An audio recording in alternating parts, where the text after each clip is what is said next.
Zach Martin Kilgore here with secretsoflongevityinhumans.com. It's Friday, August 14th, 2009, and it's day 6 of my stay here at the 3-week life change program at the Hippocrates Health Institute. And I'm filming right now in the juice bar at the Institute. It's actually, the part where I am at is the wheatgrass juice bar. In the back there is where the staff makes the green drinks for regular consumption, which is served all around the Institute actually. But the main part of it's done at the what's called the Hacienda, which is sort of the central building. But they also serve the green drinks at the designated times, 3 times a day, at the different places around the campus. So the medical building gets some, and the therapy building gets some. Now I'll quickly show you some of the wheatgrass juicers here and what exactly wheatgrass looks like and how it's juiced. Now, depending on your reasons for being here, different people have different amounts of wheatgrass they should be taking in frequency, but the general recommendation, what most people have to do or are suggested to do, is drink wheatgrass twice a day, 2 ounces on an empty stomach. So 2 ounces twice a day, and it's also advised that we take 4 ounces twice a day as an implant, which is a rectal implant, which might seem striking to some, but it's actually a very great way to cleanse the bowel. You have much better absorption in the colon than in the stomach, so it's actually absorbed quicker than the 2 ounces. And it's everyone pretty much coming here is going to have some sort of bowel issues, even if you're a person that has perfect digestion and whatnot. If you don't do colonics and you don't do the diet that they serve you, you're going to have stuff going on with your colon, whether you know it or not.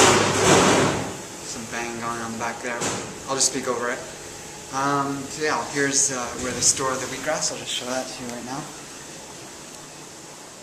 I just have a fridge that they fill up here with big trays.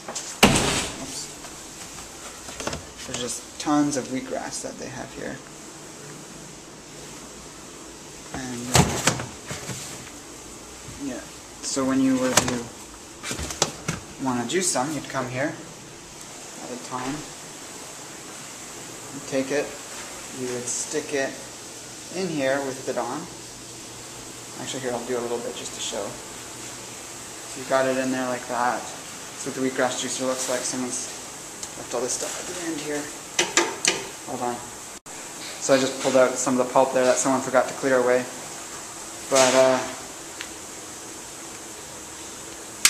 you just flick it on. It starts to chew up the grass. You can even use a plunger to push it through.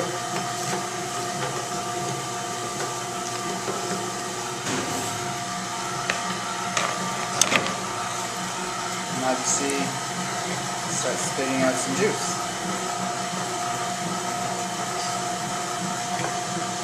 Now I'm not going to do a full thing, I'm not going to drink it right now, but I just wanted to show you what that was like.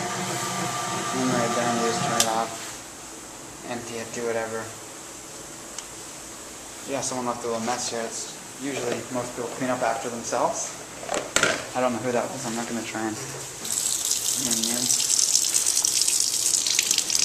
The wheatgrass is an integral part of the Hippocrates Institute's program.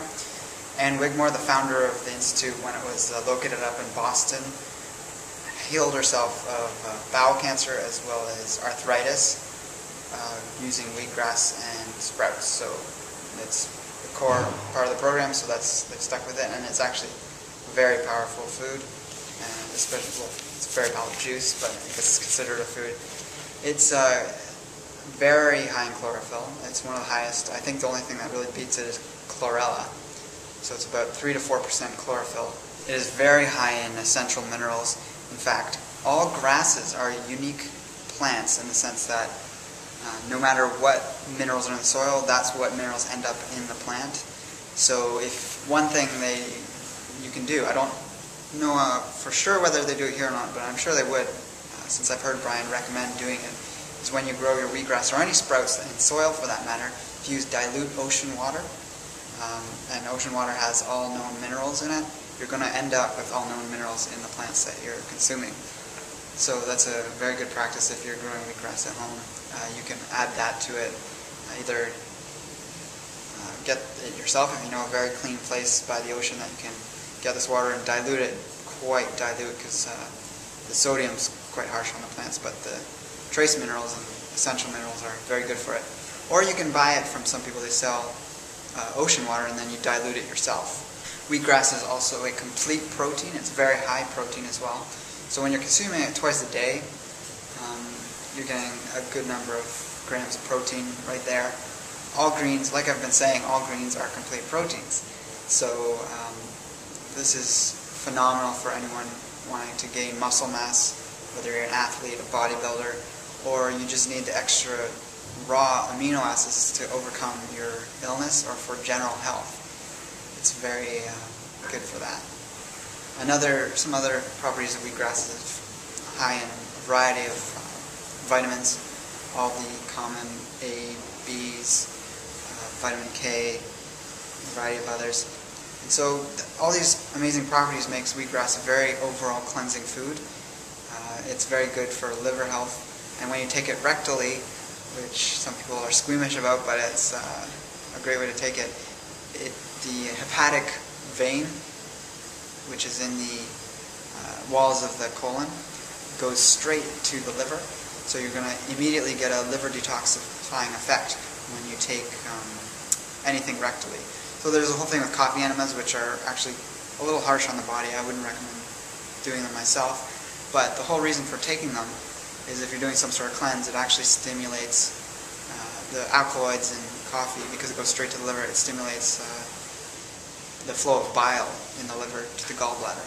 So it's useful in that respect, but there's other ways of doing that with herbs, etc. I myself hadn't really had much experience with wheatgrass until coming here. I think I had tried it once at some random location. Don't really remember what it was like.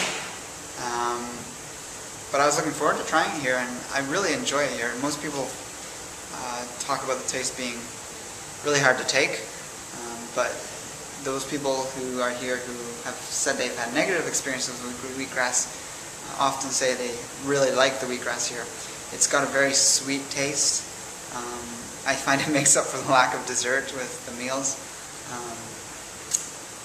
It's not overly pungent. Some people say taking wheatgrass is like they'll take it so much and for so long that one day they'll be walking by someone cutting the lawn in their lawn and they start dry heaving just because the smell reminds them of the wheatgrass. But I don't think the wheatgrass here smells anything like lawn clippings. It's a very different and much more refined product that they have here. Some of the tips they say to growing good wheatgrass and to have it have that sweet flavor is cut it on the day it's ready. So when you have that second blade starting to appear, which I know is the time that means it's ready, instead of cutting it when you need it and keep letting it grow, they actually cut the entire tray and they store it, because it stores quite well in the fridge.